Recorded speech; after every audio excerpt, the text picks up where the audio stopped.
నమస్తే ఫ్రెండ్స్. బెహ్రెన్లో భారీ దొంగతనం కేసులు బయటపడ్డాయి. ఏకంగా 1 మిలియన్ బెహ్రెన్ దినార్లు విలువయ్యే వస్తువులను దొంగలు చోరీ అయితే చేశారు. దొంగతనాలకు పాల్పడుతున్న 9 మంది నిందితుల్ని బెహ్రెన్ పోలీసులు అయితే అరెస్ట్ చేశారు. టాపిక్లోకి వెళ్తే బెహ్రెన్లోని ఇంటీరియర్ ఆఫ్ మినిస్ట్రీ ఒక కీలక ప్రకటన చేసింది. 2 వేర్వేరు పెద్ద దొంగతనం కేసుల్లో మొత్తం 9 మందిని అరెస్ట్ చేసినట్లు అధికారులు అయితే తెలిపారు. ఈ కేసులు బెహ్రెన్ దేశవ్యాప్తంగా పెద్ద సంచలనం అయితే సృష్టించాయి.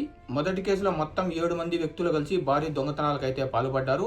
వీరు దొంగలించిన వస్తువుల విలువ ఏకంగా 8 లక్షల బెహ్రెన్ దినార్లని పోలీసులు అయితే నిర్ధారించారు. ఈ గ్యాంగు కలిసికట్టుగా పనిచేసి విలువైన వస్తువులను లక్ష్యం చేసుకుని ముందుగానే ప్లాన్ చేసి దొంగతనాలు చేసినట్లు అధికారులు గుర్తించి ఈ 7 మందిని అరెస్ట్ అయితే చేయడం జరిగింది. ఇంకా రెండవ కేసులో మరో 2 వ్యక్తులు ఇదే తరహాలో దొంగతనాలు చేస్తూ విలువైన వస్తువులను అయితే దొంగలించారు. వీరు దొంగలించిన వస్తువుల విలువ ఏకంగా 2 లక్షల బెహ్రెన్ దినార్లని అధికారులు అయితే గుర్తించారు.